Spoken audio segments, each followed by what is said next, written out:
welcome everyone here tonight. I'm happy for the buzz in the room and the chance that many of you are getting to know your neighbors or talk with your people you came with. My name is Vander Zaag. I'm an assistant professor of international development studies here at CMU. And I'm happy to welcome you to the second of our series of conversations that we're calling Face2Face, in which we engage issues that are important to us as a university and to, I think, our community and our society. Today's topic is prompted by events that happened almost exactly 6 months ago, the factory collapse in Bangladesh. And so the title we have is When Cheap is Costly, Sweatshops and the Clothes I Buy. Joining me today are three young people who are students or who are recently students. Anna Marie Jansen, who graduated in 2011 with a major in Peace and Conflict Transformation Studies. Currently, she's the Youth Engagement Coordinator at the Canadian Food Grains Bank. Joanna Say is a third-year business major. She's from Edmonton. And Matthew Vaith is a 2013 graduate, majored in communications. He grew up in Macau on the coastline of China and works right now as the Senior Residence Assistant at CMU. So they're going to help me talk about these issues. I'm not an expert on the garment industry or international trade or all these kinds of things. I have lived and worked in Haiti for 9 years. I saw large factories there. I knew some people who were engaged in that. I knew both factory owners and I knew people who worked there. And I also knew farmers who lived in the countryside and contemplated whether they should stay living in the countryside or whether they should try to move to the city. So this is very much an honest attempt to wrestle with the issues. I'm an average middle-class person. I've actually hung up on the rack over there all my shirts, and I'm going to talk a little bit about that. But so this is hopefully I'm not going to tell you what's in the drawers of the dresser there. We're not going there. So let's get going. These again are some images of what sort of has prompted, I think, a quite significant attention in our society about how we buy clothes, where our clothes comes from. When we do buy clothes, are we participating in a system that produces these kinds of things? And how do we respond? I don't think any of us feel very good about this kind of a scenario, and it strikes close to home when we see that Joe Fresh label that we can perhaps are wearing even tonight, that is part of the system that had this disastrous effect. So that's sort of what the context is. To get us going, I'd like to sort of just ask our three helpers here about their current sort of view on the situation. How are we buying clothes right now? And some of the questions I'd like to, just to sort of to warm up. Do you pay attention to where your clothes are made? How concerned are you about about how your clothes are made? And do your concerns about the garment industry affect where you buy clothes, when you buy clothes? So, Anna Marie, can you start? Yeah, thank you, Ray. This topic has been a big part of my kind of thought process for many years, since I was quite young, actually, and I have often been concerned with how my clothes are made and where they're made, but that hasn't always actually impacted how I purchase things. This year, I'm actually doing an experiment for myself where I am not purchasing anything that is unnecessary, so that especially means no clothing at all and no shoes, because I have enough of all of those. And it's an experiment to kind of extract myself from the whole industry just for a time, as an experiment to my own contentment and how I approach these sorts of things. Okay. Thank you. Joanna? I would say that I'm somewhat concerned, enough to be conscious, but not specifically buy my clothes at specific places. Though I do tend to shop more at thrift stores, I would say it's more turning away from consumerism and not paying really overly attention to where my clothes, specifically what countries they're produced, are coming from. Matt? Yeah, I think for me, buying clothes, in the past 4 or 5 years I've been here in Canada, I've mostly shopped at thrift shops because the notion of a thrift shop is quite a novelty. And so you come back from living overseas for a while and, oh, thrift shop, that's interesting, it's really cheap clothes. So I've shopped there mostly, I think, because of the price factor, but I think it has also gotten me to think a lot about clothes and fashion and what people buy and how people get rid of things and how they get, what they decide they need or they want, and then what they, the decisions they make. When I was growing up, I think we bought all new clothes. I don't think we ever, where we lived, the notion of a thrift shop was not necessarily something people did. And it was very interesting too because the city I lived in, Macau, in the past was a heavily, there was lots of manufacturing and textile industries there. And so we'd often buy our clothes at like liquidation warehouses in the city. And so we would buy clothes that would probably be considered very expensive here in Canada, but it was just some of the wares that we bought. So it was interesting to think about the clothes we wore as kids in new lights, learning about these issues. Do we know, I asked, actually, two of you actually did I was going to do here. This is my inventory of where my clothes come from. So those shirts you see hanging on the rack there and some in my jeans, I did an inventory last night.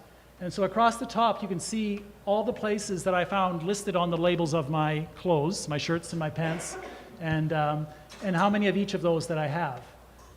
Some of the clothes I have, are over 15 years old. That one shirt I have that's made in Canada was actually a shirt I bought over 15 years old. The 2 suit coats that I have that are made in Canada were bought more than 15 years ago. And I suspect if I would buy those things today, they might not be made in Canada anymore. I have actually one suit coat that actually a tailor made for me, custom made in Haiti when it was wasn't very expensive at all. So that's my where I buy things. But otherwise, I buy all new.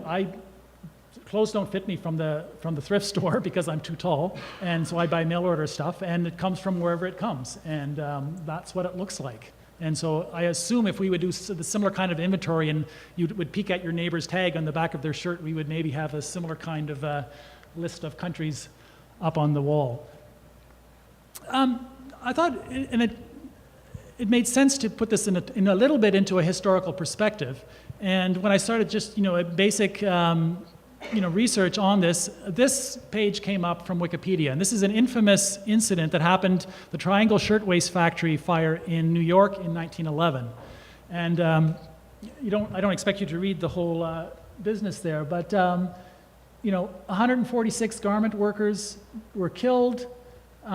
Most of the victims were recent Jewish and Italian immigrant women aged 16 to 23.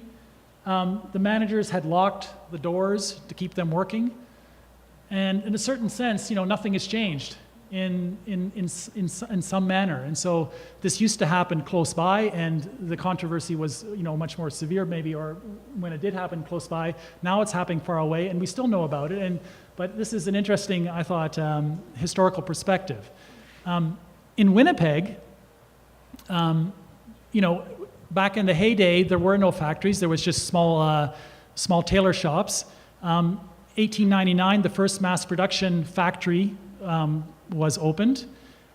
The 1920s was the beginning of sort of a rapid expansion. That was sort of after the warehouse boom had passed, the Panama Canal had been opened, and there was lots of cheap, unoccupied warehouse space available, lots of immigration from Europe, particularly in the Jewish community, and so there was lots of garment industry. But there were strikes too, and so there was the struggle between workers trying to make enough and the owners, and so it was not an easy necessarily situation either. In the 1970s, which in my understanding was somewhat of the heyday, there was over 8,000 workers employed in 115 clothing factories, gross annual sales of $700 million, and the major brands that you see there. And today, there are very few. There's 13 listed in the yellow pages. I think most of those are sort of cottage industries. We actually have a guest, which I wasn't sure that this was going to work out. Bob Silver is here, and Bob and his family have been involved in the Winnipeg garment industry for 3 generations now. You're the 3rd generation. Bob, if you want to come forward and maybe give your short history of your family's involvement in the industry. That would be, I think, welcome now. These are all facts that you point out there. I got involved in the garment industry in 1973, at which time the Western Glove Works, which is the main factory, had 200 workers. In 1981, I purchased with a partner in Vancouver and my brother the factory from my family, at which time we had 300 people. By 1996, we had 1,200 people working in the factory. We were unionized. We had the first daycare in worksite daycare in Manitoba. Were you the biggest then in Manitoba? No, Nygaard had been bigger Nygaard and was continues to be, from a volume perspective, Okay. bigger. But we were the first factory in the first facility in Manitoba to have an on-site daycare. And what happened from there is the world decided at the Uruguay rounds of the GATT negotiation that the garment industry was an industry that other countries could use from which to grow. And it was a tool for other countries, China. First it was Japan, then it was Hong Kong, then it's China. Now it's morphed into India and Bangladesh and Haiti and other Caribbean countries. And it was determined by the World Trade Organizations that this was the proper transfer. And the transfer occurred by eliminating quotas. Prior to the Uruguay rounds, there were quotas. There was a limit to the number of garments that could be brought in from China or from various countries. There was not only a quota administered by the country of origin, which became a great profit thing for the country of origin, as well as tariffs. But the world decided that for us to let these other countries grow, this industry would be sacrificed. And we were sacrificed. We went from 1,200 people in 1996 to 100 people in 2013. Now our revenues are higher than they were before because we've grown and we've taken our production to other countries. Now we want to talk about Bangladesh. That was a decision by the government of Canada to allow this country to grow, because Bangladesh was allowed, along with Cambodia and some other countries like the Maldives. All the poorest countries of the world were given tariff-free access to They were given tariff-free access to Canada. So Canada as a country decided that we were going to allow Bangladesh to enter our market duty-free and to get the growth needed for that country to get beyond the third world atmosphere that it had. So the intentions were good. The results, not so much. Yeah. So we have to understand why this happened. It wasn't some greedy manufacturer in Winnipeg saying, the heck with this, I'm going to China. We went because we had to. And a number of us, myself and Art Defer and many other people, because the furniture industry is not far different, and we went to Ottawa and said, what are you doing? You're going to put us out of business. And they said, we're sorry. We're sorry. We're sorry for you, we're sorry for your workers, but this is how we are going to have a global community. This is how we're going to allow Bangladesh to grow. So this is why it happened. And I think we all have to realize it wasn't an act of all the manufacturers in Canada said, okay, how can we make more money? We were happy and content to have unionized, happy workers, and we were bringing in a lot of Canadians. First it was Russian and Italian and Ukrainian people at the turn of the 20th century, and then it became Philippine and East Indian, and all these other wonderful members of this community that were brought in for the apparel industry. And they primarily secondary earners. They were mostly women. So we created a vibrant, wonderful community. But how do we manage the future? That's the question we have to ask ourselves. How we got there. So we have to understand how we got there and how we manage it going forward. Yeah. And one of the statements I have to make, because I've been to Bangladesh and I've done some business with factories in Bangladesh, none of which I have not visited, is this is not a country-specific issue. It's a company-specific issue. Okay. I would bet you today in New York City, there are sweatshops.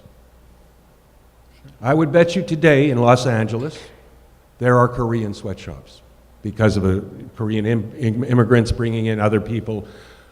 It is a country-specific issue. Now, that doesn't solve the problem, it just defines it. Okay, that's great. Thank you very much.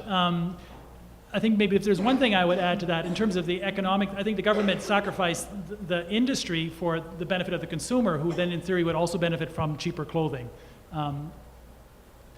Perhaps. That's comparative advantage trade theory, right? That assumes that we gain access to cheaper clothes if they're not protected by tariffs. I think you give the government more credit. Okay, that's good. So let's, a bit more information. This is where our clothes come from right now. The top country that exports or imports, what's the right way to say it, that we import clothes from is China. There's 2 comparative years, 2003 and 9 years later, 2012. Almost half of our total garments come from China. After that, in order, is Bangladesh, United States, Cambodia, Vietnam, Mexico, India, Pakistan, Turkey. You can see it's the poorest countries, Bangladesh, that has increased the most in the last period. United States has barely stayed flat. China has doubled, but it's Vietnam, Cambodia that have more than tripled each of them. And this is where our clothes are coming from today.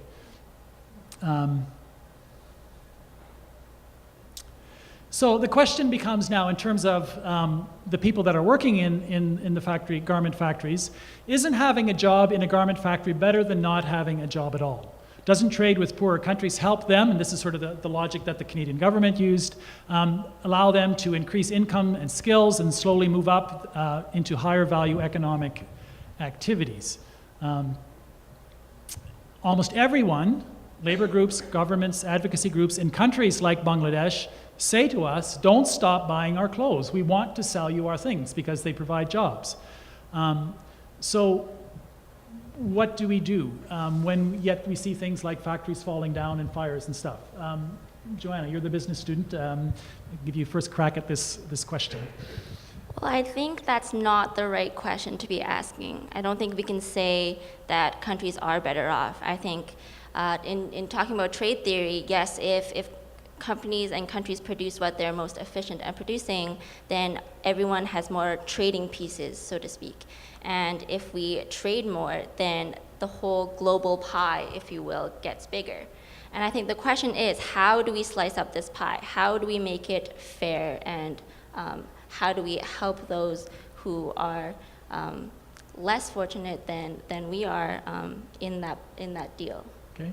Anyone else? Matt or Joanna, Anna Marie? I would say sure, yes. I'm not saying we should stop buying clothes from Bangladesh. I think we need to look more at the system itself and recognize that it doesn't have to be this way. The industry doesn't have to be so exploitative, and we here can pay a little bit more. It won't even be that much more to get a living wage. But how do we do that if market forces govern the industry and it's not?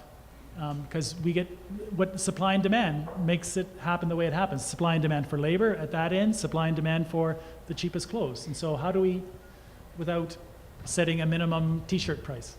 Well, maybe don't rule that out. Okay. But we as consumers are the demand. And so I think we need to look at ourselves and look at the power that we have within this system as what it is, and it's much more powerful than we've been led to believe. But we really employ all of these people in a way because we are the ones purchasing the clothing. So I think a lot of demand on our side for companies to change how they do things and for governments to have legislation I think we can really make a difference if we start working at that. Okay. Matt, did you? Well, one thing I think is interesting is if we think about, Joanna's mentioned the concept of the pie. If we think about how we build the pie, one thing I think about is if we think of our use, if we think of our spending in terms of our needs, let's say, for instance, we say to ourselves, I'm going to spend $300 a year on clothing. And we say, well, I'm going to limit the amount of kinds of clothes I'm going to buy. Let's say you choose to buy fewer things you don't need and more things you do need, then you're hence able to spend more money on them. Then it seems to me like you'd be spending more on individual items. And like one thing I'm thinking of is, for instance, if we have a lot of businesses, a lot of events, organizations we put on in the West, we make T-shirts. We do this for Student Council here at CMU. We do this for a lot of other things. We make T-shirts. And so I guess for me, the question is then we can make decisions about how we want to bring clothes into the country that may not represent a decrease in how much we spend, but rather how we allot where the money goes. So by fewer better things that the workers can be paid more for. Yeah. For instance, like the shirts we've made for Student Council, I think have been large volume purchases. Sure. Which generally you pay less for. Okay. We sort of answered that question. Let me give you some more information here. And this becomes the question of, is it a tool for economic development in some of these countries? And so this is a study from the Worker Rights Consortium. Again, a lot of these studies, you have to sort of think about who is sponsoring them and what is their perspective. And so some of these may need to be taken with a grain of salt. But so let's look at the evidence, from this study at least, on global wage trends for apparel workers from that 10-year period. And again, this is kind of small print, and there's a whole lot of information there. I'll try to point out what is information. So this is the monthly real wages in 15 of the top 25 apparel exporters to the United States in 2001 currency. So taking out inflation between the two time periods. This is the first column, 2001, and now 10 years later, 2011. These are the countries in local currency units, so each country has various kinds of currency that have different amounts, but this is then that currency, local currency unit, converted to US dollars, what are called PPP dollars, or purchasing power parity dollars. So that tries to take out the effect of the different price levels within a country. So this is, that top one from Bangladesh, that's $93.67 would be like what it with US dollar prices, and US in the United States prices. So this is not in $93 buys you a lot more in Bangladesh. No, this is $93 as if you were living in the United States.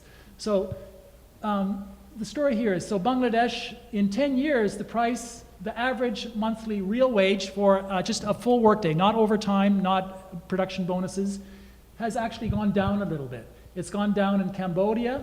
It's gone up significantly in China, where there you can see the average monthly wage is higher. But there's variability. It's gone up in Haiti, is 152, but in some other countries, like where's Mexico was on the list? There's Mexico. Mexico, it's gone down, but you can see Mexican wages have been higher right off the bat. But that sort of reflects, the search for cheaper wage places. The lowest price places right now, the hot places that are getting a lot of new investment, are Bangladesh, Cambodia, and those kinds of places. But the main story here is that the workers in the factories are actually not getting paid more, or at least the places they are getting paid more tends to be places then where factories are moving away from and finding the next cheaper place. I suppose eventually sometime they'll run out of cheaper places to go. But that's one of the reasons that this is kind of the way it is. The second question is, well, maybe they're not earning very much, maybe that's not going up very much, but is it a living wage? Again, this is a difficult kind of analysis to make, because how do you actually calculate what is a living wage? In any case, this was one study that used actually a detailed study that was originally done in the Dominican Republic, and then using exchange rate conversions, extrapolated that out to a similar working living wage in all these other countries. So this is the prevailing wage in local currency, and this is the living wage, and then this gives you the percentage of the prevailing wage as a percentage of the living wage. And again, you can see that in some countries it's as little as 14%, some countries up to 50%, but in very few countries is the average monthly, just 8-hour day, not counting bonuses or overtime or forced overtime sometimes, not counting production bonuses, doesn't include a living wage. And the other part that I missed, the living wage calculation assumes an adult worker is supporting 3/4 of a household of 4 people. So the person supports themselves and 2 children. So the two parts of the story, their wages aren't going up, and their wages are not, at least by some measures, a living wage, and far from it in some cases. Now, the other piece, this is the previous slides were about wages in garment factories, make us concerned about the justice of this system. This slide, extends it a bit further, and this is from our end. So this is a Statistics Canada website thing that I could pull up. It gives the consumer price index in Canada. The base year, index year is 2002, which is 100. For all the things we buy, inflation has made things that cost $100 in 2002 cost $121 now. However, our clothing has continually gotten cheaper. And so what used to cost us $100 to buy in 2002 now costs us $82. And so at the same time as, in this global system that's evolving now over time, we're benefiting from cheaper clothes, and the people that are working in it now are earning very little, just to put it at that level. So, the question, isn't having a job in a garment factory better than not having a job at all? Just because we are able to say the poor are better off from having work in the factories than if the factories doesn't exist, does that mean that those wages and working conditions are just and are fair? Amartya Sen, who won the Nobel Peace Prize for Economics in 1998, he said, the central issue is not whether a particular arrangement is better for everyone than no cooperation at all would be, but whether the current division of the benefits is pie. I think that points to your sorry, I said pie already. The benefits is fair. It gets to your pie comment about how is the pie distributed or divvied up. One cannot rebut the criticism that a distributional arrangement is unfair simply by noting that all the parties are better off than they would in the absence of that cooperation. He gives a further analogy. To argue that a particularly unequal and sexist family arrangement is unfair, one does not have to show that women are doing comparatively better than if there had been no families at all, but only that the sharing of the benefits is seriously unequal in that particular arrangement. Even though both may gain, those gains are not distributed fairly. They fall disproportionately to us in our cheaper clothing prices, and so there's structural inequity. How do you respond? I'm going to ask you again, Joanna. You've had more economics than the other two on the panel. Does this fit with what you've learned or not? Think about it for a minute. Can you maybe say the question in a different way? How do we deal with this question of the distribution of the benefits from the global arrangement that is the global garment industry right now? When it's market forces that govern it. And it seems that the way the market forces are structured means that we can keep pushing the prices of clothes down, or the retailers that we buy at can, and the workers aren't able to get a fair share of that pie. I think each question leads to several other questions. One of the first one that come into my mind is, who has that power? Is it the companies that can put forth change, or is it the consumer that can demand the change? And when I think about it, I think that the companies have a large part of the say. I think that they can either continue to exploit wherever it's cheapest, because at the end of the day, producing something cheaper will increase their competitiveness in the grand scheme, and they can stop producing in those places and go to where it is fair, but that would not leave a good reputation on both ends. Or they can stay and try to change things. Well, but how about this? Is maybe we didn't talk about this before, but how are we conditioned by, like, we're told that save money, live better. I won't tell you which retailer tells us that, but one of our retailers keeps telling us that, right? Save money, live better, and it drives me nuts because it makes us. It creates a certain mindset in our. And I know the same thing. Like, because I buy my shirts because I'm tall, from mail order. You give your email address once, and they keep inundating you with, well, this week only 25% off, and you think, oh, I better buy something. It's really cheap this week, right? And so we're conditioned that way, and then that translates through this system to keep putting the pressure on cheap, cheap, cheap at the whole way down. And how do you work? And like, you've taken a year off from that. Good for you. But how do the rest of us live? Well, I think that's the question that we all have to ask ourselves: is how we respond. How do we to push it? back from that conditioning, from the advertising, the retail advertising, that tries to make us feel good because we got a deal? Right. Well, I think we have to do that by fighting it. And, I'm doing that by not consuming for this time, and I don't think that's the solution. But, as we look deeper at these issues, we will find more ways to respond, and we have to find within ourselves the contentment that we seek by, which is what we're being sold, right? And we keep buying into it because we have these holes in our lives that we're trying to fill, and so that's kind of how the whole system works. Sure. Is feeding on our insecurity. Yeah, retail therapy. Right, exactly. So as we become more aware of ourselves and find ways that we can be content within our own self without having to buy things and without putting value on ourselves by what we buy and putting value on others by what they buy, Right. because society is us, we make it. Sure. And so, if I'm not putting pressure on you to have the latest fashion, and I'm not putting that on myself, then I'm already breaking down that whole system. Anyone else? Well, I think one thing too, the notion of fashion, I think we're talking about the whole buy mentality, not simply through the lens of, well, we want more because we feel like simple acquisition is what will solve a problem or emptiness. I think there's also the idea of fashion changing, and really thinking around our notion of how much of the fashion changes do we own. Like one thing I notice is whenever, like when in the summers that I've gone back to visit in China and Macau, I become immediately aware of how styles are different and fashions are different, how they've changed. And if I look back at the past 5 years living here, I couldn't tell you exactly what's shifted and what I've wanted to want in terms of how that changes. But there are interesting examples, I think, of the whole notion of fashion changing or styles can be redeemed. Like I know, for instance, on this campus, it's a very cheesy thing to mention, but Birkenstocks is a massive element of fashion. And so, but it's not something where it's simply been a case of, okay, well, you buy one pair of Birkenstocks and that's it forever. There's people who have resold their Birkenstocks. They've put new straps on. I believe that's also possible. I'm not sure.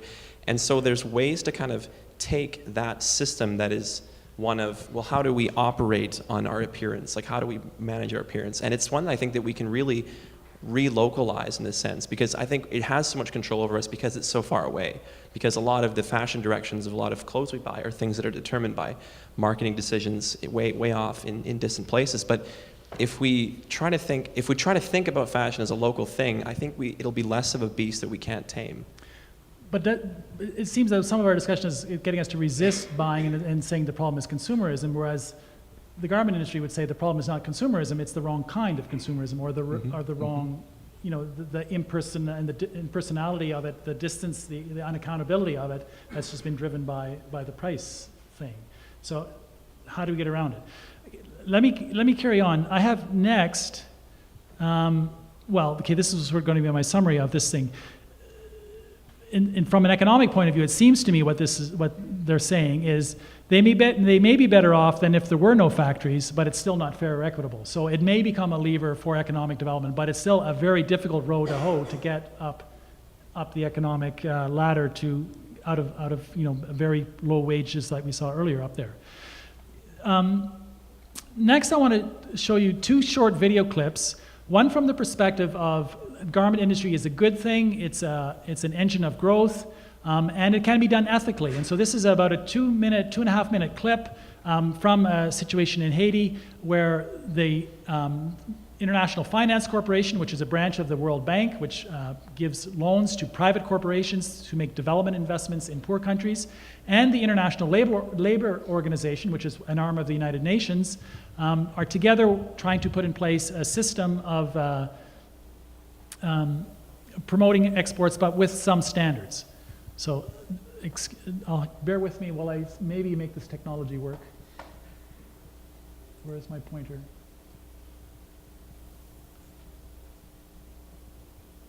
There we are.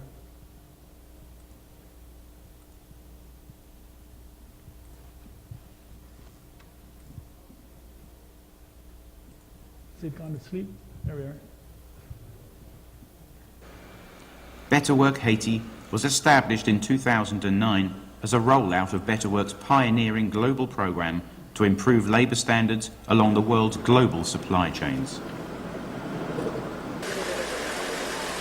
For Better Work pilot factories like these, tariff-free entry to the US market is a huge opportunity, but not just for the economy. Where there are strong links between economic development and labour standards, lives can be changed. Rose is 36 years old, has 2 children, and has worked in this factory for 16 years.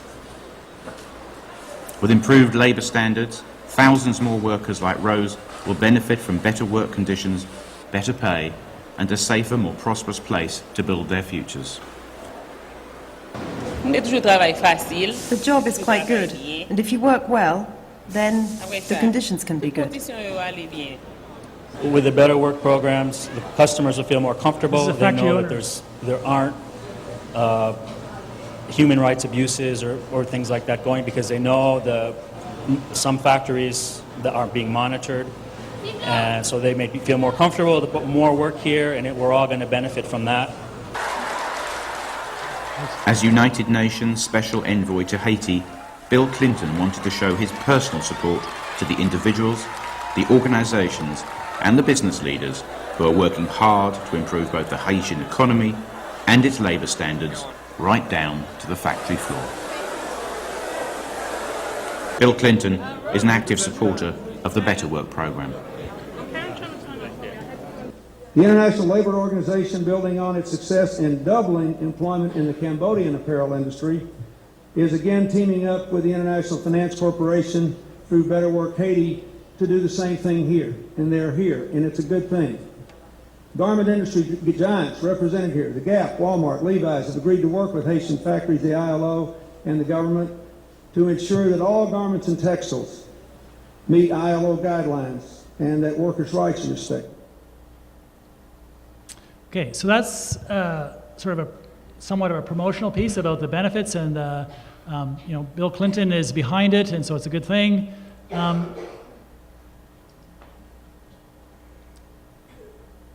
This next clip is a different perspective, from the perspective of a worker who's not. Mais qui côté m'a travail, mais factory, c'est là m'a travail moi-même.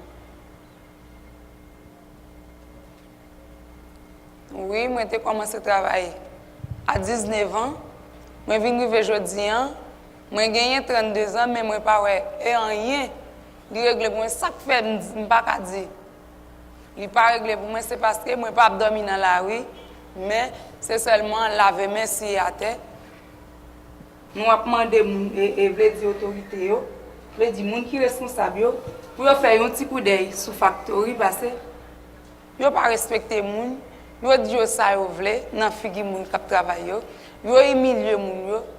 Non seulement y a pour humiliation, y a pour didi et ça qu'on la cause yo fait toute qualité maladie, veut dire patron a servi avec mot discrimination ça, veut dire yo même toute bagaille yo fait séparer, veut dire de l'eau pour nous boire, nous pas ka boire même de l'eau avec yo, de l'eau pas au plus bon et nous même de l'eau nous pas besoin même c'est lui même pour nous boire.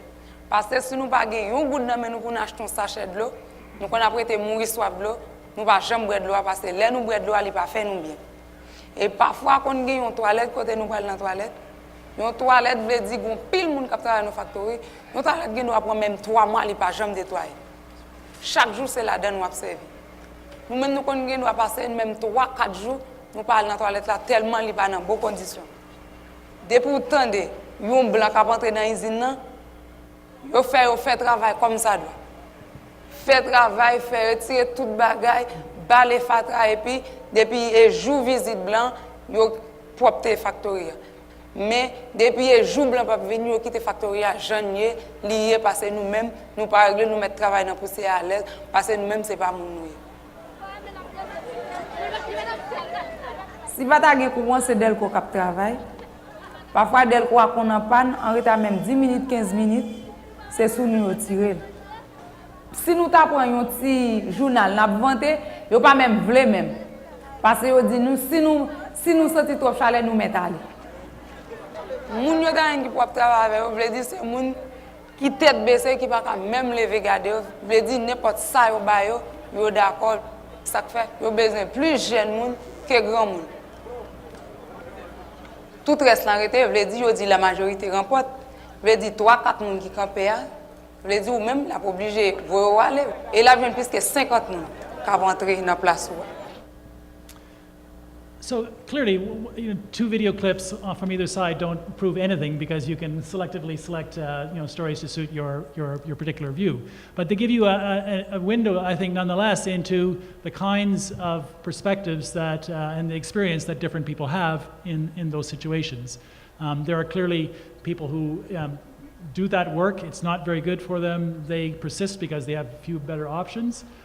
There are serious attempts to make things better, and that's where I want to go right now. And just to put that in the immediate context of what we've just gone through, if you followed since the Bangladesh thing, Loblaws, in my mind, has, by all accounts, been fairly responsible in responding. They've agreed to provide long-term compensation, and they've agreed to increase their standards and for worker safety and other things. They've signed an accord on fire and building safety. I think this week there's a Winnipegger who's going to Bangladesh to become the chief of sort of a building inspection system. So things are happening and things are positive that way. There are others though who don't, and so again, it's you got the whole spectrum. I'm not naming names here, but there are several industry giants who refuse to join with Loblaws in endorsing that. Again, they say for fear of litigation if they would sign to these so-called binding agreements. And another large U.S. retailer, which we'll name Anonymous, in 2011 at a shareholders meeting, massive rejection of a motion that would force them to report annually on safety issues in their supplier factories. And again, the rationale is that it's not in the best interests of our shareholders in the end. So that's the situation. Those are the market forces that drive the system. Here's a report, again, from the same group that the first video that I showed you from the IFC and the International Labour Organization. In Haiti, what happened, Haiti also received duty-free access into the American market. It was called the HOPE legislation, Haiti Hemispheric Opportunities Partnership, something, I forget exactly. But as part of that, there were conditions that this system of inspection would be put in place to ensure that labor standards conditions would be improved. And this is, again, the kinds of the assessment grid that was used: core labor standards, things like child labor, discrimination, forced labor, freedom of association and collective bargaining. And then on the working conditions side, compensation, contracts, human resources, occupational safety and health, and working time. And when they studied 23 factories, I have to get out my pointer, it's quite small and difficult to read, but a couple of the most important ones is this number here. All 23 factories did not respect the minimum wage at the piece rate of 300 goods per day, which is about $7. And so none of them were in compliance on the minimum wage thing. The Haitian government set minimum wage. Many of them did not provide adequate welfare facilities. That means things like toilets and drinking water, health and safety services. Many of them were not very good in terms of emergency preparedness, chemicals and hazardous waste substances, social security and other benefits. Many of them were not passing on obligatory government deductions for old age pensions and those kinds of things. So, it's good the system is in place. It's making it accountable. I can pull this report down online and read it. So we could say that the system is getting better. There is pressure being put on. Sort of a glass half full. It's getting better. Is it good enough yet? Where are we down the road? That's the question I would have. Any responses, you guys, from when you see what you saw in the video clips and what I've just mentioned? Well, in the video clips, I think you said it, Ray. You said there's multiple ways to narrate a story, and it depends on what version you see. But what I do think is interesting is there's an element to which we can look at both those videos and say, well, those are different. They represent different viewpoints that could be opposing, or one could be true, one could not be true. But I think you mentioned Joe Fresh, or Loblaws, which is the organization, that how they responded to that thing. There were images of Joe Fresh merchandise in the wreckage of that Bangladeshi crash. And I think that itself is an example of where there's a very distinct message, and that when we create videos, when we create any kind of media when we do engage in some kind of storytelling, we weave a narrative. And it seems to me that up until whenever we can weave a narrative that is very distinctly from both places, that's when Joe becomes in there and they become in our Joe stores. And that's when there is a connection that actually will create inroads for more discussion. Because you're sounding like a communications major. That's good. Well, good. Yeah. No, I agree, and that's the power of story, and that's why we have to tell stories. Yeah, and like me and Anna Marie were talking earlier, and she mentioned too how a lot of times when there's a story reported in our country or in any kind of national news outlet, and it has a deep impact on, or there's a deep connection between the story and the people, it creates like opportunities for more discussion around that topic that aren't as connected. So in the future, if there are some news stories written about the garment industry, there's always that callback to, do you remember that time when we found that Joe Fresh was in the rubble? And that's the connection. But these stories have been around before, because like I know that for Haiti, Kathy Lee Gifford was crying on American network television because some of her Disney labeled Kathy, I don't know if you even know who Kathy Lee Gifford is, but she's an old television personality. But you know but this happened 20 years ago, and now things so it happens pretty slowly, because it's sort of it's partially just the news cycle, and they need something new on. So I'm just being a little bit cynical about how long will this story have legs before something else happens. That's true. Let's carry on. Okay. Now we've touched on this. I'm not attempting at all to want to necessarily pick on this, but Loblaws I think is doing okay, but this is, I'm picking this example. My question, is our consumer culture partially to blame, and if so, how do we change that? I think we've already, in a sense, touched on that. Earlier we were talking about sort of the fast fashion, how things are changing increasingly quickly, that styles only stay in style and colors only stay in style for a season. This is, desire for accessible, of-the-moment style. And so this idea that we can just spur of the moment buy a new t-shirt that's a new nice color for $5 or $8, and then it's not a big investment, and then if you don't like it, we can easily throw it out because it's not a big deal, right? And so it's, 2 for $20 for polos at Joe Fresh, plus free shipping. So it's a good deal. What is our role? Anna, you've already talked a little bit about this, but what is our role in the spread of fast fashion? What is our role in being enticed by sales? Mennonite should be able to relate to this, right? What is our role in being enticed by getting a deal, right? Are we really willing to pay more for fair trade? I think we're moving in the direction to be willing to pay more for fair trade. And I think, we've seen it happening already with coffee and chocolate and teas.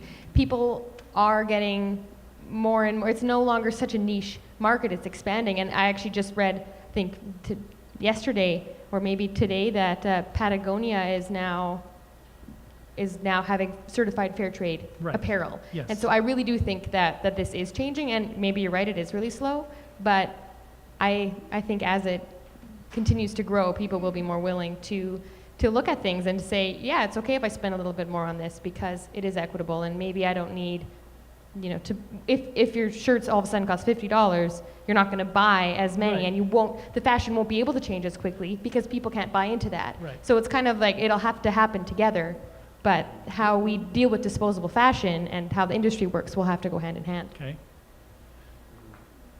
Joanna, anyone else? Well, for me, I'm thinking about how we got to a place where fair trade coffee was the thing to have. What drove that to be a thing? Well, were there meetings like this 20 years ago about the exploitation of coffee workers? I don't know. But maybe, this is part of that movement? We're hoping.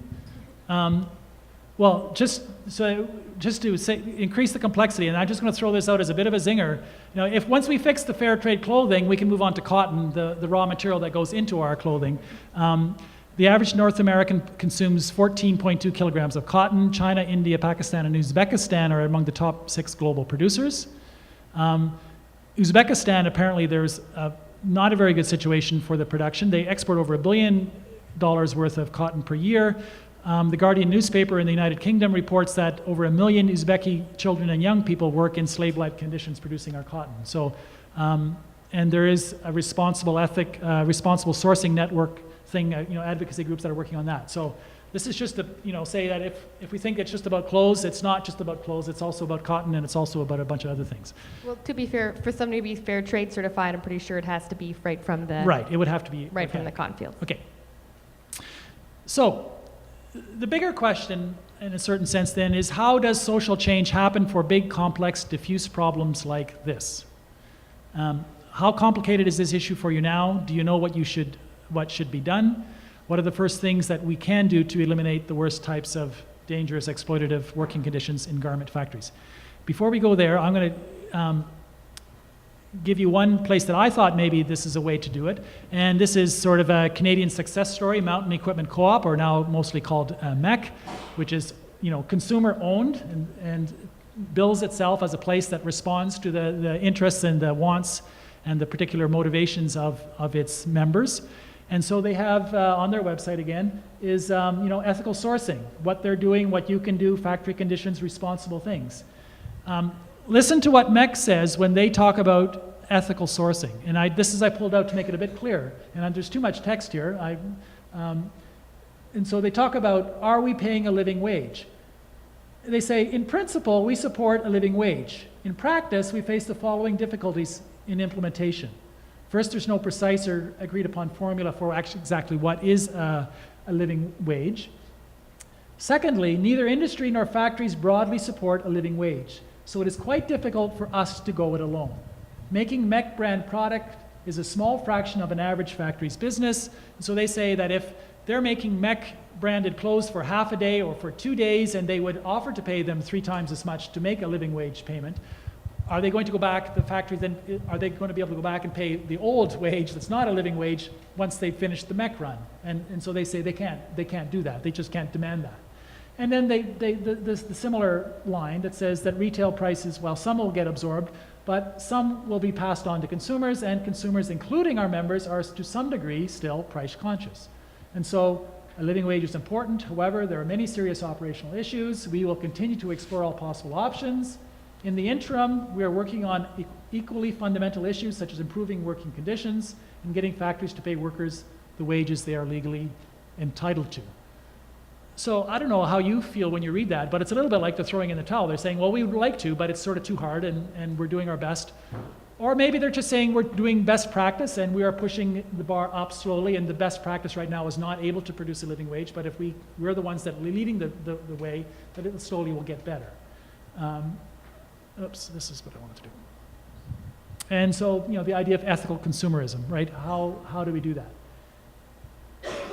This is the struggle a retailer like MEC faces. How do we get Joe Fresh? How do we get Warehouse One?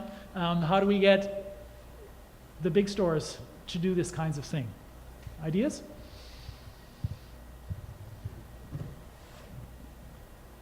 I think we can do that by using our voices, by demanding of. But how do we talk to companies. Loblaws? How do we talk to Loblaws, for example? We can talk to Loblaws. They're people too. Okay. So even it seems silly, and most people think that there isn't any power in that. But writing letters and calling them up and having these discussions, I think, is a really important step. And we also raise our voices and vote every time we spend our money. So if we're putting our money into But there's no ethical, candidates, I'm saying. Well, maybe that this well, is a there candidate. are. Well, no, and MEC isn't the only one. There are No. many fully fair trade certified clothing companies. You just have to be willing to pay the money. Most of them are in the UK, so you have to be, Right. paying in pounds. Yes, and the UK is way ahead. Europe Yeah. in general is way ahead of us on Right, this. so it's possible. Okay. And we can, by putting our money where our morals are, where our ethics are, we're telling all the companies in the world that this is how we want to spend our money and how we want them to act. Others? And I think in the meantime, it doesn't hurt to shop at thrift stores. But that just hurts the folks that are not working in Bangladesh and Haiti any longer. True. However, the way I see it, if you look at the thrift store economy, if there is some term is that, the fact that there's clothes in the thrift stores is either a function of that the clothes are lasting longer than they are even needed, so people give them away, or that the clothes are not wanted so quickly that they're given away. And so, in a I would sense, say it's the latter, that they get out of style Yeah, and they get bored with them so quickly precisely. that we send them in the bags when the Diabetes Association calls us up. Yeah, right. So then I think at the moment the moment the thrift stores stop filling up with Joe Fresh, Old Navy, and all those brands that I see all the time, it means we're reaching a point where we actually understand, or where clothes are being purchased at a rate of being needed. So until the thrift stores close, I don't think, and I'm not saying I want thrift stores to close, but like until let's say thrift stores don't have just incredible volumes of clothing, then I still think that those industries themselves are getting supported. So if we gradually put the brakes on things as a group, or sorry, not as a group, if we gradually put brakes on things choice by choice, I don't think we're at any risk of putting on those hard brakes that I think a lot of people warn against when it comes to stuff like, well, let's boycott this company, or let's boycott that, or let's say if it says made in Bangladesh, we're not buying it. I think there's a difference. Those are two different kinds of responses. Right. These are some of the questions that I had. I should have put them up one at a time, but boycotts or boycotts, right? Boycott is sort of this idea of you're punishing the people that are bad. Boycotts is that you're buying from those that are good, and so you're encouraging good behavior, demanding the things that you want to see happen. And so the idea that by creating demand for things, buying less, we've talked about that. Buying better, there are certain clothing stores, companies that are, I looked it up, there is a global fair trade movement, and it is spreading into the apparel industry. In the UK, there are self-declared a bunch of fair trade towns, over 100 fair trade universities, over 6,000 fair trade churches, some 4,000 fair trade schools. In the apparel industry, there's a growing number of mission-driven companies like Patagonia, you mentioned, MEC maybe a little bit, that are developing fair trade apparel certification standards that, in their language, translates consumer awareness into an economic incentive to brands and facilities that can improve ethical practices through third-party certification. It's a mouthful, but it's like that factory owner we saw in the clip that's saying that if we can, I was reading in his body language, he was a little bit uncomfortable, but he was sort of saying that, if we agree to let this happen, then maybe we can get more business, and so it'll be good for us. But he was a little bit, wasn't quite sure. It didn't seem to me convinced that it was a good idea, but another thing we can do, this is a bit tongue-in-cheek, we can buy Stanfield's underwear. It's still made in Truro, Nova Scotia. For us older folks that know what Stanfield underwear is, that's something we can do. There is an ethical online shopping marketplace called Ethical Ocean that's on the internet now. Like you said, let retailers know this is an important issue for us, hold them accountable. How? That's my question. I think Loblaws sort of got the message, and so they're proactively actually using it as a marketing thing now. We can join fair work, labor rights, fair trade advocacy organizations. This relates maybe to the point that Bob Silver made. When our government does negotiate free trade agreements with developing countries and allows them access to our market, we can ensure, as the United States did, that fair work conditions are part of the conditions that are involved. And the last thing I said, we can declare CMU a fair trade campus. And I don't know if we're having coffee later, whether that's fair trade coffee or not, but that's one thing we could do. Okay, now it's your turn to talk about this. And I put that last question up again. What can we do to eliminate the worst types of dangerous and exploitative working conditions in the garment factories? What are your questions about this? What are your comments and suggestions? There's lots of you here. You're sitting at tables, so what I would like to ask you to do is initially just around your table, share your questions and comments at your table, test them out, and see how your neighbors respond, and the conversation will hopefully go. Then select 2 or 3 questions or comments that your group would like to bring to the big group. So I'll give you about 12 minutes to do that, and then once we've done that, we will have sort of a big group session well, and before that, one thing I want to do, Bob, I want to ask you now to give maybe initial response, because you know this way better than all of us, and I don't know how at all. I'm very curious to hear how you respond now, but that's, I think, more discussion for our tables. These are all very, very interesting and important questions, and I'll give you a little bit of history. I came back into the apparel business where I was a true hippie. I was a back to the lander. I consumed nothing that I did not grow, and I understand where you're coming from. And when I came back to Winnipeg and got involved on my father's death in the apparel business, I determined, driving to work the first day, that I was contributing to the overconsumption of the masses. And that's a very humbling thought, because nothing I was doing was terribly important. So, other than driving right into the Disraeli, off the Disraeli freeway into the river, what do? So you have to determine that The only control I could have is how I did it. And every company that you deal with does things differently. And some of the issues with these organizations that say, if we have this seal of approval, you can trust us. Well, they're usually seals given by, in Bangladesh, a highly corrupt government run by the same people who own the factories. So it's very difficult to trust even fair trade issues unless there's a very, very solid body that does that. So what do we do as a company? We have, because we don't produce things here anymore, we set up a joint venture in Hong Kong. And every single facility we deal with, my people are in every month. Not by accident, they're there every month. And if my people won't go in there and won't drink the water, I won't do business there.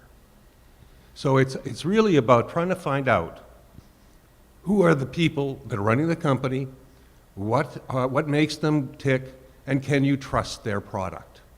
And some of the organizations that you sign on to, you can't trust, some you can.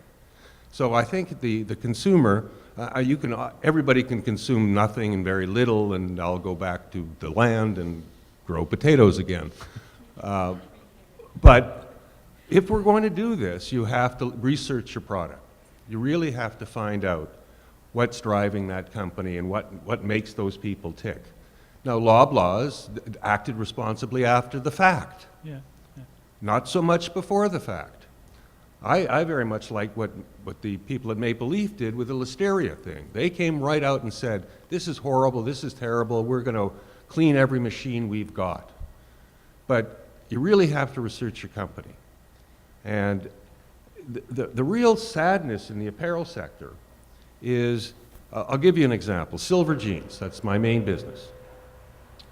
Silver Jeans, we buy them for about $21 in China because we're very specific in the factories that we buy them from and what we do with them, and they sell for $100 retail. You know who makes the most money in the apparel business? The shopping mall. The owners of the shopping mall. So it's a very complicated issue. The laborer for that $21 pair gets about $4 or $5. The fabric is $4 or $5, and then the profit from the individual factory.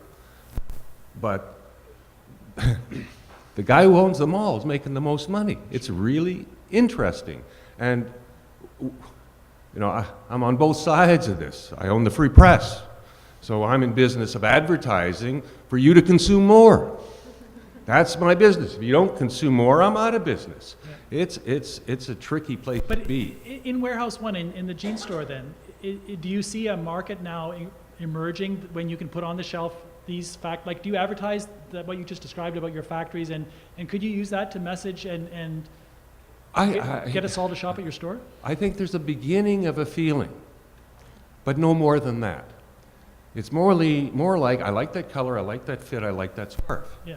I like this, I like that. It's a beginning.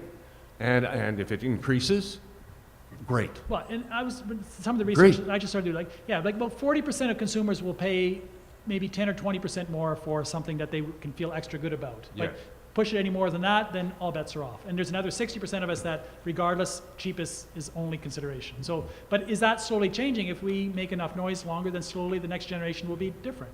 If the noise is made, the change will be made. There's no question about it. Again, as a hippie, we thought we were changing the world. Not as much as we thought, but a little. And this new generation, and very interesting to put this into context, I came this morning on one of the co-sponsors of We Day to see these 16,000 kids, the ages of 10 and 16, and if they do what you're talking about, they'll make that change because they're just as concerned about what you're talking about as anybody on earth. So if they make that change, I'm not going to fight it. I'm going to be there with the flag, leading them on. But I kind of thought when I got into the business, I had a responsibility to keep all these people working and being fed, and that was my responsibility. Sure. Even though I was producing product that from a need perspective, didn't exist. Nobody was going to freeze to death. They didn't buy a new pair of jeans, trust me. Yeah. This was not need. Yeah. This was not subsistence. This is fluff. Yeah. But, got to make a living, which Okay. is what they're saying here. Okay, I think we have lots of food for thought. At your tables, talk about what questions you have or comments you have for about 10 or 12 minutes. Gather them up, and then we will share them in at the mics.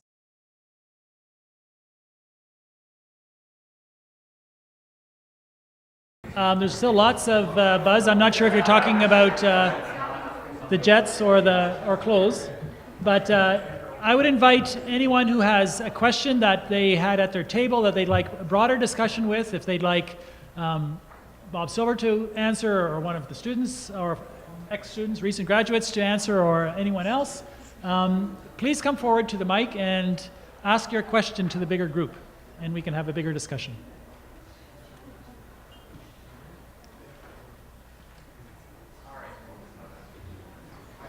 Introduce yourself, Jeff. So this question is for Bob, as he just said it to me as I walked by, as long as you don't ask me.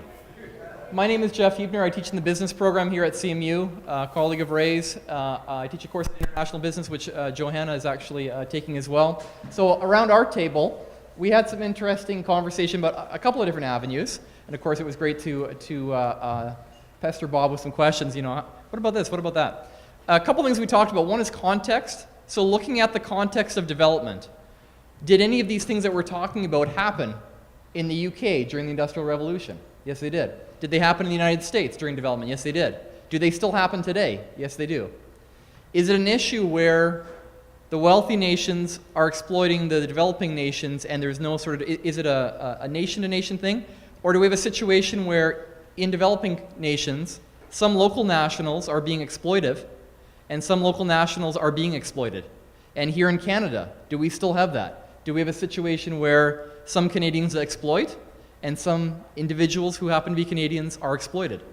And I think that when you look at it in that context, you see that that spans borders, and it's not necessarily a country issue. Now, that's just some discussion we had. The question that we had, though, or one of the questions that came up was, you gave the example of fair trade.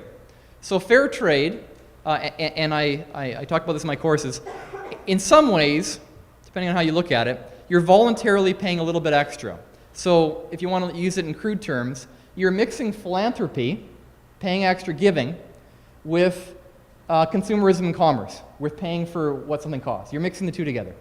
And the question would be, if you look at how much extra you're paying for a fair trade product, would it be possible to track the course that extra money follows, and who benefits from it, and at the end of the day, what sort of impact it has? And then, could you compare it to a different course of action where you decide to purchase a non-fair trade item, or let's say the cheapest garment, or one of the cheaper ones, and then the difference with what you save, you donate that to an organization who's focused on development.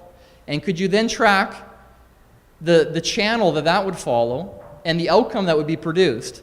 And at the end of the day, as a consumer, you've still made a choice of spending a certain amount, but you've got two different channels that it follows.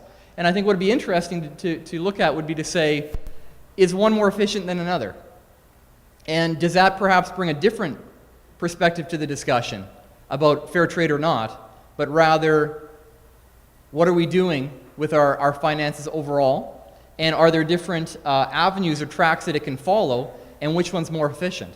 So anyways, I'll leave that with you, Ray. You're an IDS. I think it's an interesting question to ask.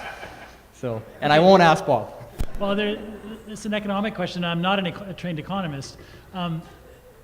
It seems my initial response, though, in terms of saying that you're mixing philanthropy with business, and so wouldn't it be better maybe to compare the two ways if you gave the philanthropy directly instead of embedding it in the clothes, the price you paid for clothes? I think the problem with that analysis is that markets that work on their own in terms of supply and demand that produce the best outcome for everyone, because voluntary exchange means they both voluntarily agree to exchange, and so they both see they're better off. That works in economic theory when everyone's a price taker and no one's a price maker, right? And I think one of the things that we see here is that there's significant market power with the large size of certain of the retailers in particular, take Walmart or those kinds of things. And so the power in the market doesn't work according to that ideal theory. And so the real price, the efficient price for allocating resources is not the actual price that's being charged because of market power and the externalization of certain costs that aren't in the price that should be in the price. Like, a person that has no money has no effective demand in the marketplace, and they will starve or go thirsty because they can't demand. So I think we should be careful, and so this is just my gut reaction, and it's not necessarily that of saying that we're being philanthropists when we voluntarily pay extra for a fair trade market. I think maybe we're just trying to set up a market that has actually in the price of the thing all the things that need to be in the price of that thing. So that would be my response to yours. I don't know if, Joanna, I'm putting you on the spot because you're a student, or anyone else that wants to, but that I think those are the kinds of debates we would have to have about the economics and the way the market structures. It's well known in markets that when you have just a few buyers or sellers, that those people have disproportionate power than when there's many at the other end that are in the bargaining situation, right? That it's not fair. So that's the short answer to that question, I think. Anyone else? Well, you were just talking about the different channels, and the thing that I'm thinking about is supply chains. And when you are dealing with fair trade things, it's a shorter supply chain usually. And a lot of the companies that do outsource or offshore have a lot of middlemen, and a lot of the times they don't even know who is outsourced, and then that company who outsources another company and another company, and it gets lost along the way, and it's hard to track what is fairly traded. Yeah. To make a comment too? Sure. And also I think talking about taking the commodity purchase and saying we'll pay the price for the non-fair trade thing and take a certain portion of money and channel it in a different way. I think, and of course, this is, I'm sure, a present reality in the way you think about that, Jeff, but where you would channel that would be extremely important, because the way the garment industry works is, several years ago for a class you did, I did a paper on the garment industry in collaboration between NGOs and trade unions. And one of the issues is that the way the garment industry is the linkages, let's say these fingers are the actual manufacturers and these fingers are the people saying we want clothes made. And the way they link up is not so much a function of these people, the manufacturers, saying, we want to offer your services, and the company going, okay, yes. I mean, it is in a sense, but the garment manufacturer, the people who design and contract the work are often setting the conditions of what they're willing to pay for manufacturing. So if you say, I'm going to buy a non-fair trade piece of clothing and donate money, if you send that money straight to advocating for workers' rights from the perspective of trade unions, that might not necessarily help them in the long run, because if the ways in which the contractors select their contracts and where they choose to get things manufactured, if those things don't change, then instead of helping those trade unions advocate for better working conditions, you might make them less competitive in a market that does not have any room for or concern for work conditions. And I think there is, of course, there are contractors that do have those interests, but at the same time, it's important, I think, to recognize the race to the bottom and to know where the power emanates and where you would channel those sorts of resources. Before we go to another question, the additional thing I would say is it's much more dignified to have a person earn a good wage and decide themselves how they want to organize their schools and what health services they want to buy and those things, than have them depend on an NGO or a government program that gives them those kinds of things so the idea of earning your wage and a reasonable wage so you can buy the things and provide for your families in ways that you want to, that's more efficient than outsiders giving you a program because you are too poor to ask for it yourself. And just to clarify, I was clearly playing devil's advocate. Yeah, sure. To some degree, because I think it's an interesting question to ask when you look at it from that perspective. And certainly when we cover that here at the school in our business course, we look at both sides of the perspective, including a fair trade. And that question that I asked was not an opinion or sort of judgment based, but rather I think it stimulates some interesting conversation and sort of pokes us in some uncomfortable ways to say, Sure. well, And it's, you could make the same, I don't want to carry this one on too much, but our minimum wage of $10, that in a certain sense is a market distorting too, and that's too much, you could argue. And but we say that there is a minimum decent amount, and a human, based on the fact that they're a human, deserves to earn at least that amount. And again, it means that some people don't get a job at all because the work they could do is only worth less than that. Anyways, we could go on for that. Other questions? I know there was lots of discussion going on, so someone else, please come with your questions or comments, things we've missed, things we've got wrong, what you'd like to see.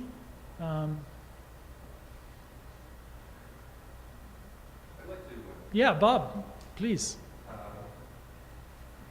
I've been to Dhaka, I've been to Bangladesh. I do business with one factory in Dhaka called Tusaka.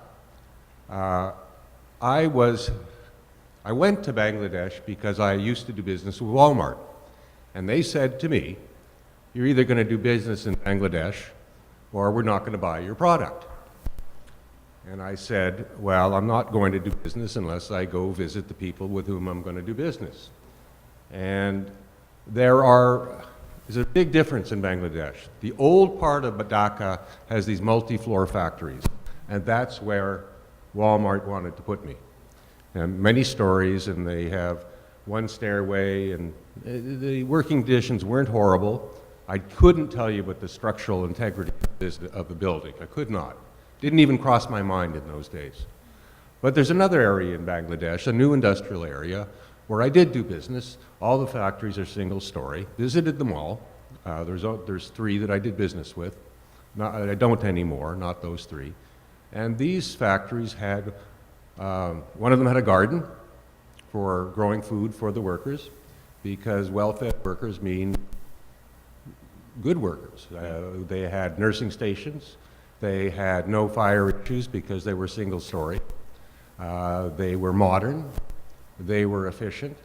The people there were certainly over 18 or 19, and they seemed pretty good. And I could tell you that I've seen factories in Winnipeg that weren't as good as those. So there's not one brush that paints the world here. And even in Bangladesh, which you think is, everything's the same, it's not. You have to know with whom you're dealing. And you can't do it through third parties. But you can't. You were saying that I know the people and I have my values, and so I know because it's the people that I trust, and so you're putting the onus on individual people and their personal values. But it also then becomes structural though, and can you only rely then on just finding the right people? Because there's always going to be good and better people, but even bad people will behave better when there's incentives and structures that force them to act in a more responsible way. That's why we have police and speed limits and those kinds of things, right? I don't disagree, but I don't have time to make that happen. From what I'm doing, Yeah. I can only choose what I think is right. I'm not. But Canada's got enough problems. I'm not going to cure Bangladesh. But how about the idea of creating a standards? And so, like on the back of all our toasters and our appliances, there's a little UL Underwriters Laboratory or CSA that says it's safe. And I assume those things are put on there because if the thing blows up in our hands, we would sue them, and so it's to their interest to have a safety standard for our small appliances. Well, why isn't there a thing on our clothes that says this is, and the clothes manufacturers get together and say, we're going to create this standard, we're going to create a inspection certification system, and then, because we're going to be able to sell this stuff for 10% more because people, at least 40% of the consumer market was willing to pay for this, and we're going to do this. Great idea. I'll play. But I won't make it happen. You won't make it happen.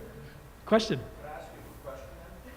How much control or power do you think you might have in dictating the wage that a factory might pay their employees or the working conditions that they may? Like if you went into a factory and said, listen, this, I want to give you this contract, but the bathrooms are too dirty, would they do something about that for you? Or would they pay you a bit more for overtime and those sorts of things, or do you have no control? It depends completely on what percentage of their output I command. Just like MEC. If it's this factory, if I'm a very, very important client and I say, I am moving unless you do these things, they will do them. Otherwise, they'll just do them when I'm around and lie and tell me what I want to hear. So the only control I have is my wallet. I move my production somewhere else because I don't like to do it, or I control the facility. If I control the facility, I have control over the output. And why don't you decide to control all your facilities then so that you have that kind of control? Because these are huge facilities, and I'm not not Loblaws, and No. I'm not Walmart. So it's just a scale thing, It's a scale. right? And you couldn't scale it down. You wouldn't be efficient then. To find the perfect size factory for my output, I try. You probably wouldn't want that rigidity that you were stuck to having that in. Yeah, that's flexible- one of the reasons why I no longer own a facility. I'd like to be able to go and come as I please, rather than have to, and have control over where I put my product and where I don't put my product. But then you could argue. Opening a facility in Bangladesh sounds easy. No. But you're not dealing with regular shake your hand and everything's fine kind of people. We had good friends, a Dutch couple that purposely came to Haiti. They owned a factory, and they've gone through about 3 different things that they've done, and they purposely came to Haiti to, try to create employment. But they put up with problems of, employee theft and all kinds of things, And so it is not easy to be a good ethical owner in a country where people are scraping to get along. Especially since the people with whom they compete may not be as ethical. Yeah. And so the only thing I can do, and so can the consumer, you can speak with your wallet, and I do through these factories. But you have to admit, though, that your need to be flexible and adaptable, to be able to come and go, and depending on what makes you not own the factory, which gives you less power, and it creates a less. Yes. In a certain sense, a less responsible, accountable system, because it all becomes, again, on contracts for so many thousand dozen of whatever. Exactly. And that you lose your ability to influence them. Exactly. But that's the give or take that Right. Okay. the business process I went through. More questions?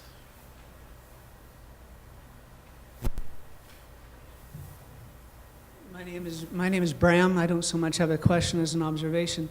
I'm a bit of an agnostic when it comes to the market, but I think sometimes we misplace our focus on our individual efforts and the efforts of someone like Mr. Silver and his individual buying decisions.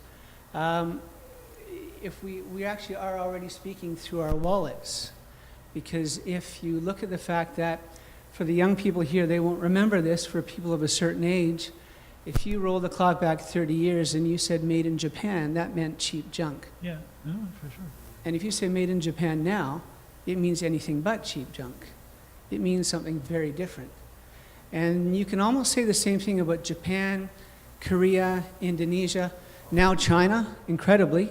Wage rates have gone through the roof. Whoever thought that they could have a labor shortage in China, right? And I think Bangladesh will follow suit like all the rest as the manufacturers move on to find cheaper places to produce their goods. Labor rates will go up. As an aside, I've been in Bangladesh several times. I've done stories. I'm a journalist, done stories in the factory right next door to the Shavar factory that fell apart there. Yeah. And for most of those people, and it's not a surprise, for most of the people working in there, that's a huge step up to work in those factories. And we have to be very careful about judging the fact that their $2 a day just sounds like a pittance. But where they came from in the country, it was 25 cents a day. Yeah. And that's a huge difference. So, it's not well, really and a I think question. that's the one slide I have. It's better than the alternative. It's not necessarily fair in some sense yet, or because of market power. Yeah. But I do think we already speak with our wallets. And that's not to advocate increased consumption. Because if we all buy like crazy, eventually the price of factories in Bangladesh, the price of labor will rise to the point that they'll move on somewhere else. And what they leave behind is a residue, usually of industrial expertise that then goes on to something else. That's not to advocate that. But let's not put all of our focus on our individual buying decisions. And then when it stops, when we run out of, when poor countries have all been used up, so to speak, in terms of being on the bottom of the heap, and then finally we will pay a better price for our clothes. I'm just asking, It's a bit Darwinian, but I don't know. Actually, related to that, what's interesting Oh, you're going to put me personally on the spot again. Yeah, sure.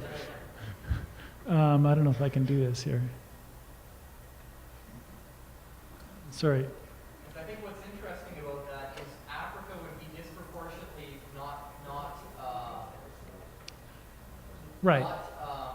represented in that slide there. And I don't know offhand for sure if looking at it now. Well, But and that's an interesting one when we talk about sort of global business development and why there's been a gap there. There's a number of reasons why.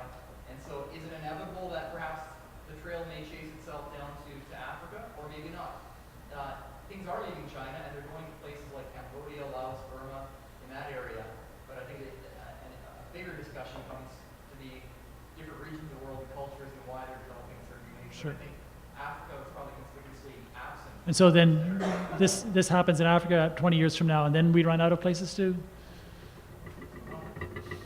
Well, in a certain sense, that's happened. You know, for things that we can't buy from far away, like auto mechanics and personal services, if those people now earn, you know, a lower middle class wage, and before they were in the bottom of the heap too, right? The people that. Others?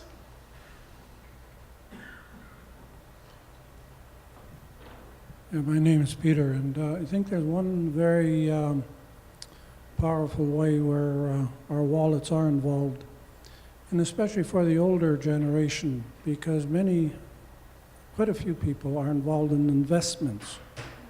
Now, do we invest in anything that, that's what these CEOs are looking at. Sure. They need to have a return on investment so that they can sell their stocks, so they can get more operating capital. And I think that's maybe one of the biggest areas where we can put a big break on. If everybody pulls their investments out of it, I think that's what happened to that gas company out in northern Africa. Yeah, Talisman. Talisman, all of a sudden their investments dried up because they were getting bad rep. Yeah.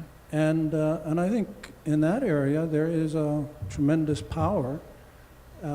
Clean up your act. It was mentioned at Walmart they didn't entertain a motion. Well, maybe if everybody pulled out their investments, then they might start looking at it. So this is a... Yeah, that's a good point. The problem there is that we probably own most of those companies, if those of us who have pension funds own them through mutual funds, and we don't really know, to drill down into our mutual funds to know whether we hold shares. And then it's professional institutional investors who manage those investments for us, and we're not showing up at the shareholder meetings. Yeah. So... And a second comment is, I don't think any Christian would want to have their daughter or their wife working in one of these tumble-down shacks. But in many of these cases, if they can't find work in these places, they, at a very young age, start working the streets. Yeah. And I don't think anybody would want that either. No. So, yeah, it's between the evil and the deep, so what do you do? Right. Okay, thank you. We're 50 minutes over time, so one last opportunity for someone to come to the microphone if you've got something you'd like to ask. Otherwise, I'd like to thank you all for coming. I have one more slide. Terry, did you want to come up and say something? I think. I did want to publicize the next face-to-face event that we're having. It's called On Being Good Neighbors, Urban Reserves in Winnipeg. Professor Jerem Sawatsky, who's a professor of Peace and Conflict Transformation Studies, will be the host of the conversation. That's on Thursday, November 28th. So you're welcome to come back for that conversation. And I think there's also an MCC event on the 16th of November that they asked me to give a little plug for, and they will also be talking a little bit. There's the Haiti representatives for MCC will be the main speakers there, and they will also talk a little bit about the labor situation in Haiti. And there's the person. Okay, I believe there are coffee and tea and cookies and juice there at the table. You're welcome to partake and share and mingle and talk. If you have further questions, we're at the front here, and so we'd be happy to entertain that. Thank you for coming.